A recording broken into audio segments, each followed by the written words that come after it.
Hello, everybody.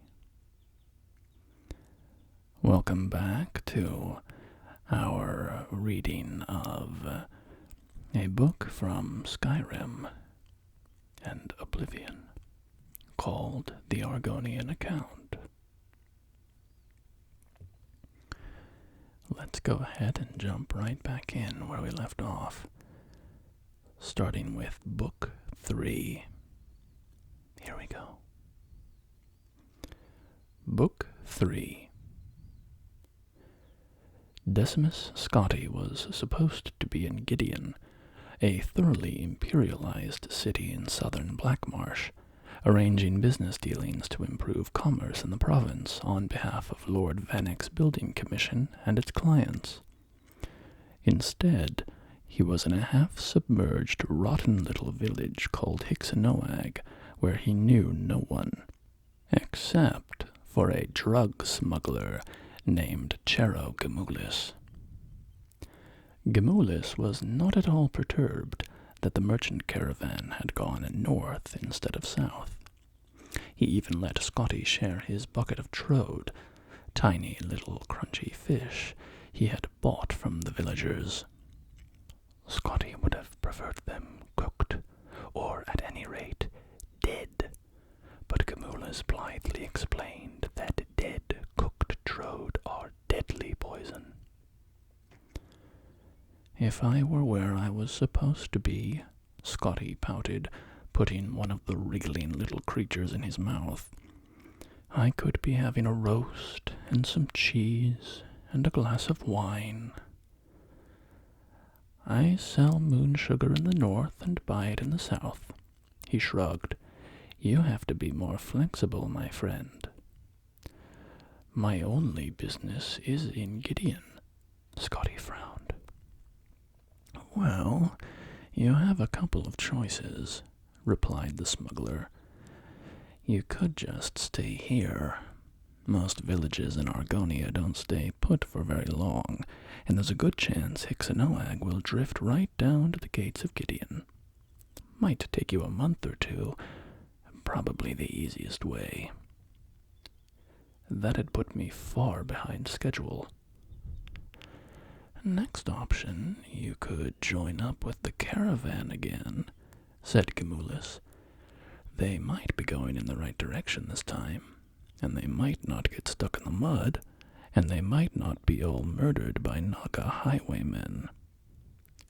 Not tempting, Scotti frowned. Any other ideas? Ride the routes, the underground express. Gemulis grinned. Follow me.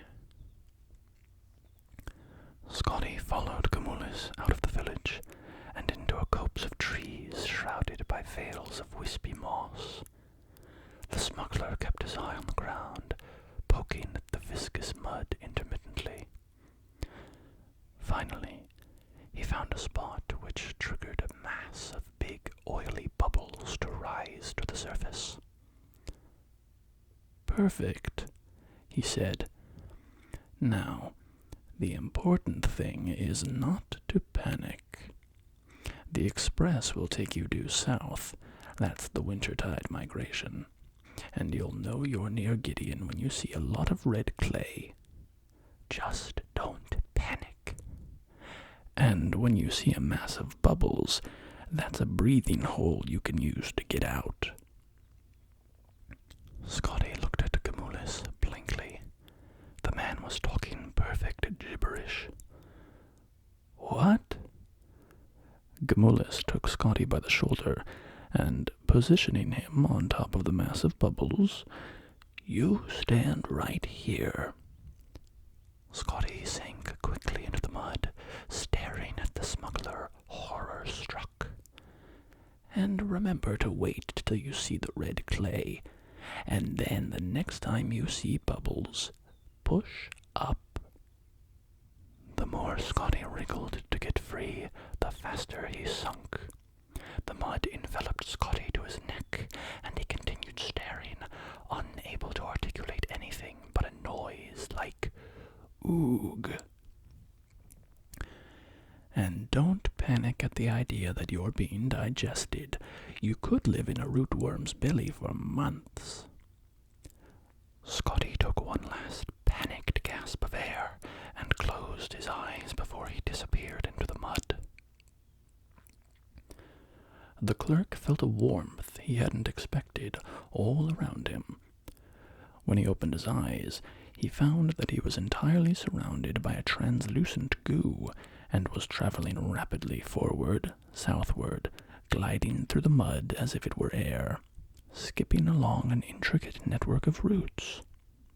Scotty felt confusion and euphoria in equal measures, madly rushing forward through an alien environment of darkness, spinning around and over the thick, fibrous tentacles of the trees. It was as if he were high in the sky at midnight, not deep beneath the swamp, in the Underground Express. Looking up slightly at the massive root structure above, Scotty saw something wriggle past. A 8-foot-long, armless, legless, colorless, boneless, eyeless, nearly shapeless creature riding the roots. Something dark was inside of it, and as it came closer, Scotty could see it was an Argonian man. He waved, and the disgusting creature the Argonian was in flattened slightly and rushed onward. Gamulus's words began to reappear in Scotty's mind at this sight.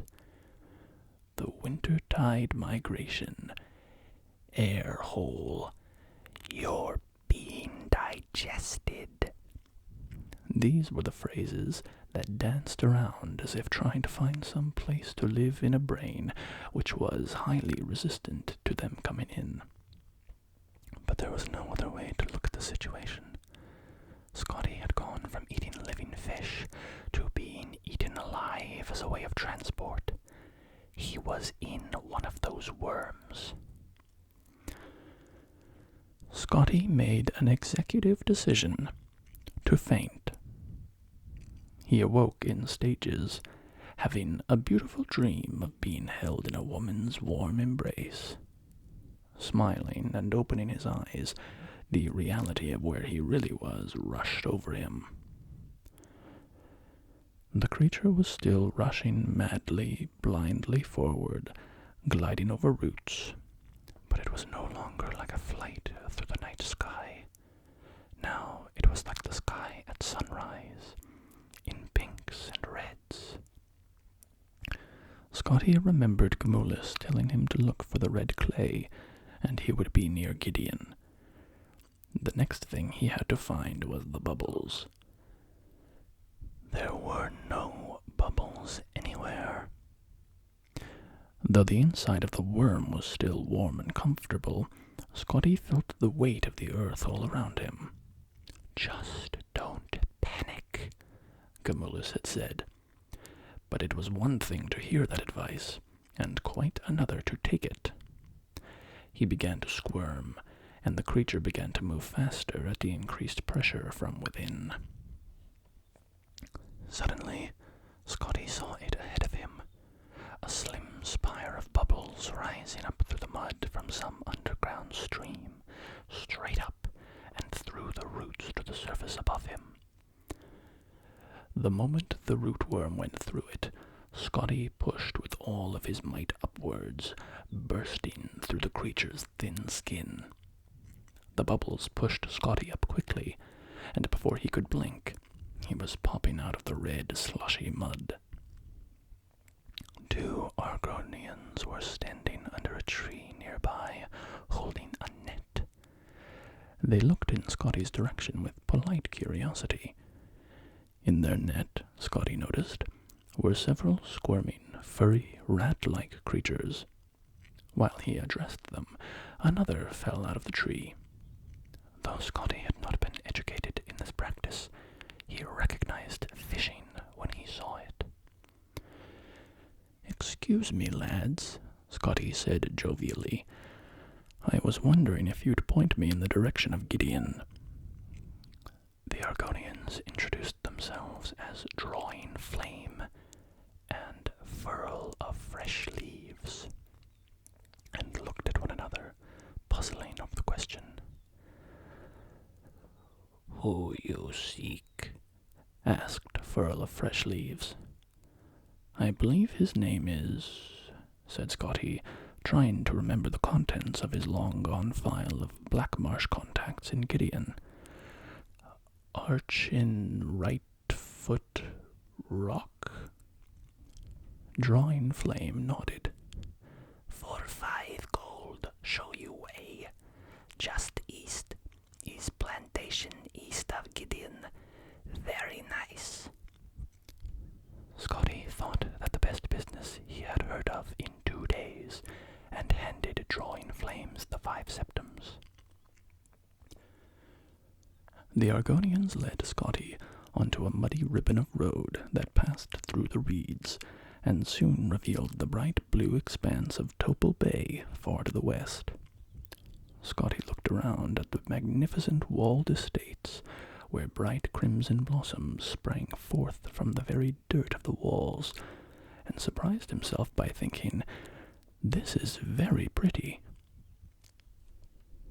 The road ran parallel to a fast-moving stream, running eastward from Topal Bay. It was called the Oncobra River, he was told. It ran deep into Blackmarsh, to the very dark heart of the province. Peeking past the gates to the plantations east of Gideon, Scotty saw that few of the fields were tended. Most had rotten crops from harvests past, still clinging to wilted vines, orchards of desolate, leafless trees. The Argonian serfs who worked the fields were thin, weak, near death, more like haunting spirits than creatures of life and reason. 2 hours later, as the 3 continued their trudge east, the estates were still impressive, at least from a distance. The road was still solid, if weedy, but Scotty was irritated, horrified by the field workers and the agricultural state, and no longer charitable towards the area. How much farther? Furl of Fresh Leaves and Drawing Flame looked at one another, as if that question was something that hadn't occurred to them. "Archin is east," Furl of Fresh Leaves pondered. "Near or far?" Drawing Flame shrugged noncommittally, and said to Scotty, "For 5 gold, show you way. Just east is plantation. Very nice." "You don't have any idea, do you?" Scotty cried. "Why couldn't you tell me that in the first place when I might have asked someone else?" Around the bend up ahead, there was the sound of hoofbeats, a horse coming closer. Scotty began to walk towards the sound to hail the rider, and didn't see Drawing Flame's taloned claws flash out and cast the spell at him. He felt it, though, a kiss of ice along his spine, the muscles along his arms and legs suddenly immobile, as if wrapped in rigid steel. He was paralyzed. The great curse of paralysis, as the reader may be unfortunate enough to know, is that you continue to see and think, even though your body does not respond. The thought that went through Scotty's mind was, "Damn." For Drawing Flame and Furl of Fresh Leaves were, of course, like most simple day laborers in Blackmarsh, accomplished illusionists, and no friend of the Imperial. The Argonians shoved Decimus Scotty to the side of the road, just as the horse and rider came around the corner. He was an impressive figure, a nobleman in a flashing dark green cloak, the exact same color as his scaled skin, and a frilled hood that was part of his flesh, and sat upon his head like a horned crown. "Greetings, brothers," the rider said to the two. "Greetings, Argonian Rightfoot Rock," they responded, and then Furl of Fresh Leaves added, "What is my lord's business on this fine day?" No rest, the Archon sighed regally. "One of my she-workers gave birth to twins." "Twins!" "Fortunately, there's a good trader in town for those, and she didn't put up too much of a fuss. And then there's a fool of an Imperial from Lord Vanek's building commission I am supposed to meet with in Gideon. I'm sure he'll want the grand tour before he opens up the treasury for me. Such a lot of fuss." Drawing Flame and Furl of Fresh Leaves sympathized, and then, as Argonian Rightfoot Rock rode off, they went to look for their hostage. Unfortunately for them, gravity being the same in Black Marsh as elsewhere in Tamriel, their hostage, Decimus Scotty, had continued to roll down from where they left him, and was, at that moment, in the Oncobra River, drowning.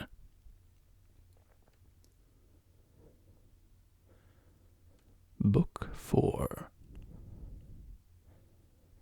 Decimus Scotty was drowning, and he didn't think much of it.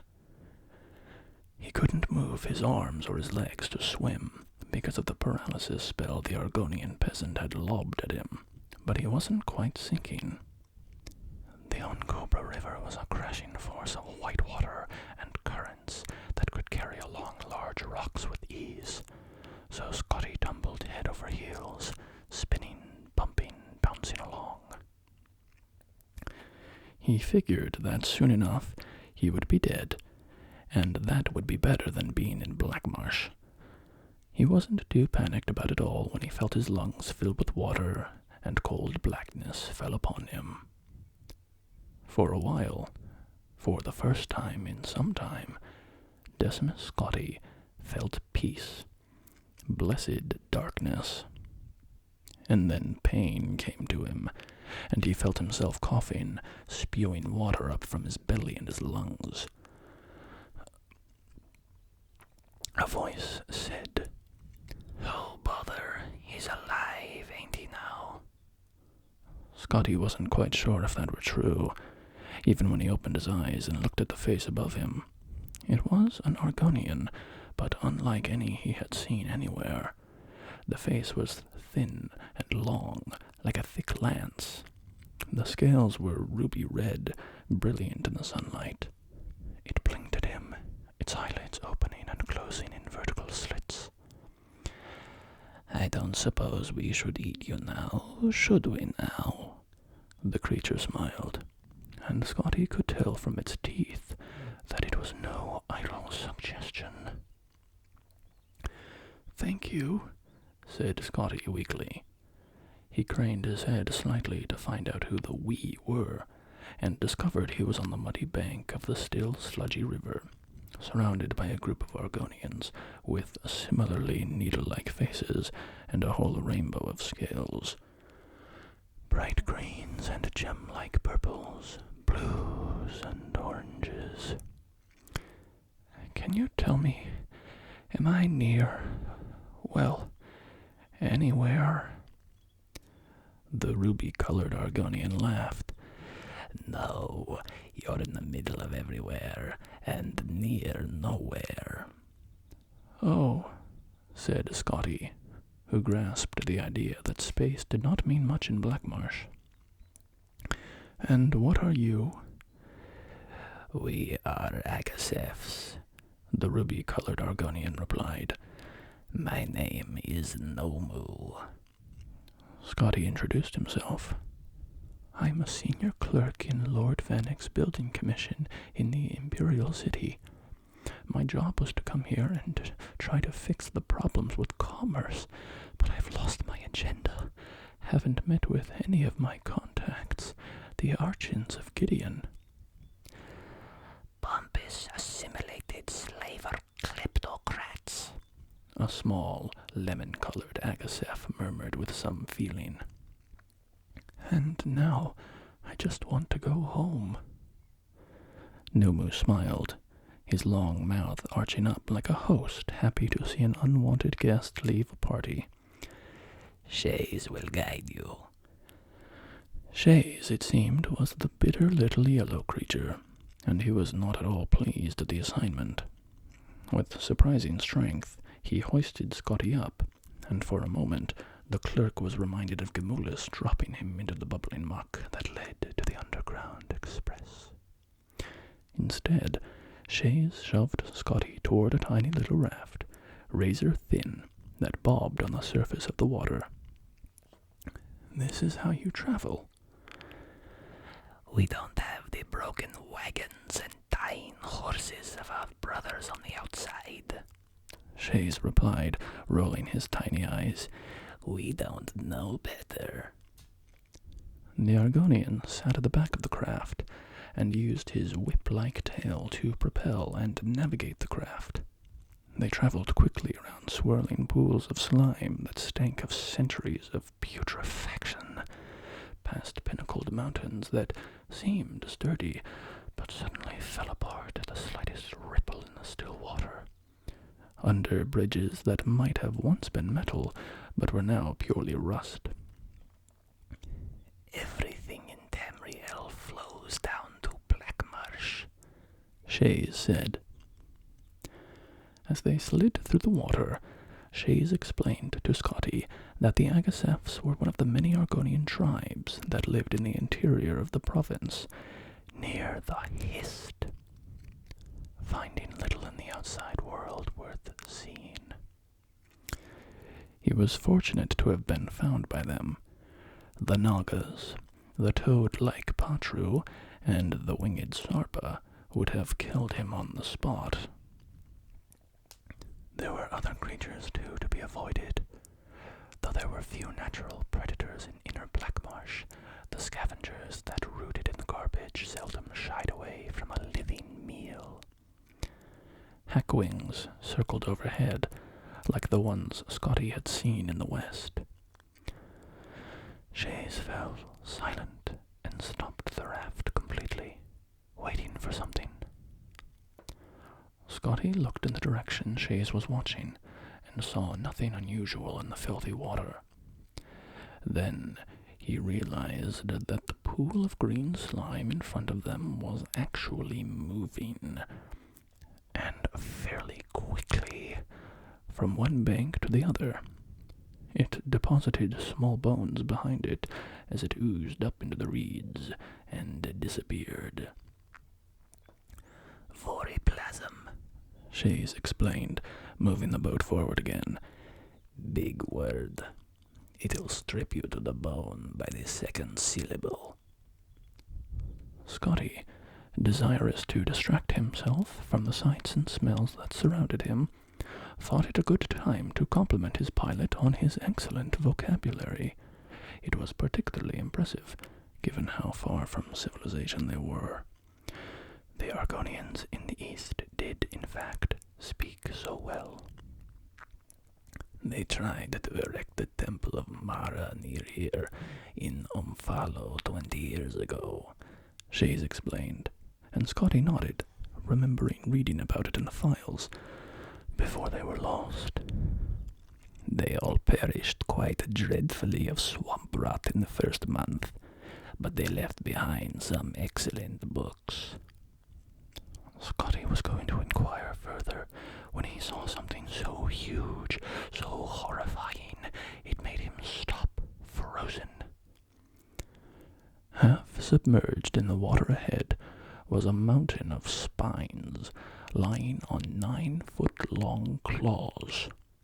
White eyes stared blindly forward, and then, suddenly, the whole creature spasmed and lurched, the jaw of its mouth jutting out, exposing tusks clotted with gore. "Swamp Leviathan," Shays whistled, impressed. "Very, very dangerous." Scotty gasped, wondering why the Agasef was so calm, and more why he was continuing to steer the raft towards the beast. Of all the creatures in the world, the rats are sometimes the worst, said Shays. And Scotty noticed that the huge creature was only a husk. Its movement was from the hundreds of rats that had burrowed into it, rapidly eating their way from the inside out, bursting from the skin in spots. "They are indeed," Scotty said, and his mind went to the black marsh flies, buried deep in the mud, and 4 decades of imperial work in Black Marsh. The two continued westward through the heart of Black Marsh. Shays showed Scotty the vast, complicated ruins of the Conthringi capitals, fields of ferns and flowered grasses, quiet streams under canopies of blue moss, and the most astonishing sight of Scotty's life, the great forest of full-grown hist trees. They never saw a living soul until they arrived at the edge of the Imperial Commerce Road just east of Slough Point, where Malik, Scotty's Redguard guide, was waiting patiently. "I was going to give you 2 more minutes," the Redguard scowled, dropping the last of his food onto the pile at his feet. "No more, sir." The sun was shining bright when Decimus Scotty rode into the Imperial City, and as it caught the morning dew, it lent a glisten to every building, as if they had been newly polished for his arrival. It astonished him how clean the city was, and how few beggars there were. The protracted edifice of Lord Vannick's building commission was the same as it had always been, but still, the very sight of it seemed exotic and strange. It was not covered in mud. The people within actually, generally, worked.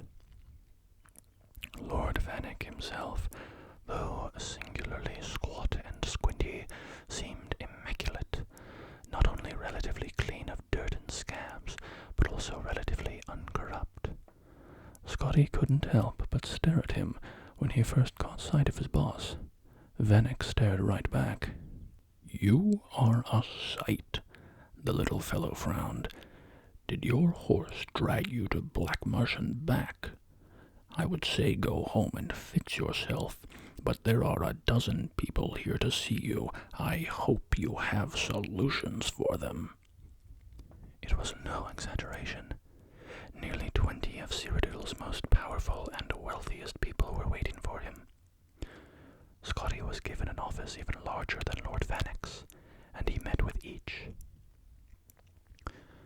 First among the commission's clients were 5 independent traders, blustering and loaded with gold, demanding to know what Scotty intended to do about improving the trade routes. Scotty summarized for them the conditions of the main roads, the state of the merchants' caravans, the sunken bridges, and all the other impediments between the frontier and the marketplace. They told him to have everything replaced and repaired, and gave him the gold necessary to do it. Within 3 months, the bridge at Slough Point had disappeared into the muck. The great caravan had collapsed into decrepitude, and the main road from Gideon had been utterly swallowed up by swamp water. The Argonians began once again to use the old ways, their personal rafts, and sometimes the underground express to transport the grain in small quantities. It took a third of the time, 2 weeks, to arrive in Cyrodiil, none of it rotten. The Archbishop of Mara was the next client Scotty met with. A kind-hearted man, horrified by the tales of Argonian mothers selling their children into slavery. He pointedly asked Scotty if it were true. "Sadly, yes," Scotty replied, and the Archbishop showered him with septims, telling the clerk that food must be brought to the province to ease their suffering, and the schools must be improved so they could learn to help themselves. With Within 5 months, the last book had been stolen from the deserted Marin monastery in Umphalo. As the Archons went bankrupt, their slaves returned to his parents' tiny farms. The backwater Argonians found that they could grow enough food to feed their families, provided they had enough hard workers in their enclave, and the buyer's market for slaves sharply declined. Ambassador Sleixth, concerned about the rising crime in northern Blackmarsh, brought with him the contributions of many other expatriate Argonians like himself. They wanted more Imperial guards on the border at Slough Point, more magically lit lanterns posted along the main roads at regular intervals, more patrol stations, and more schools built to allow young Argonians to better themselves and not turn to crime. Within 6 months, there were no more Nagas roaming the roads, as there were no more merchants traveling them to rob. The thugs returned to the fetid inner swamp, where they felt much happier, their constitutions enriched by the rot and pestilence that they loved. Sleixth and his constituency were so pleased by the crime rate dropping, they brought even more gold to Decimus Scotti, telling him to keep up the good work. Blackmarsh simply was, is, and always shall be unable to sustain a large-scale cash crop plantation economy. The Argonians, and anyone else, the whole of Tamriel, could live in Blackmarsh on subsistence farming, just raising what they needed. That was not sad, Scotti thought. That was hopeful. Scotty's solution to each of their dilemmas had been the same. 10% of the gold they gave him went to Lord Vanek's building commission. The rest Scotty kept for himself, and did exactly nothing about the requests.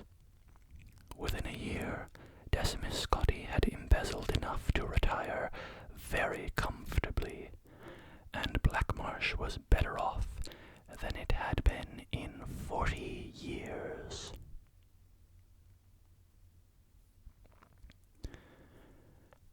And that, my friends, is the end of the Argonian Account by Wogan Jarth. I think that I enjoyed myself quite a bit, and I hope you did as well. I quite like the Argonian Account. I think it's a good book, and I am glad that we could read through Wogan Jarth's 2 stories about the adventures of Decimus Scotti, A Dance in Fire, and the Argonian Account. 2 great stories. I think that they are some of the highlights of the lore books written in the Elder Scrolls series, and I hope that you enjoyed them as much as I did. Until next time, my friend, be well.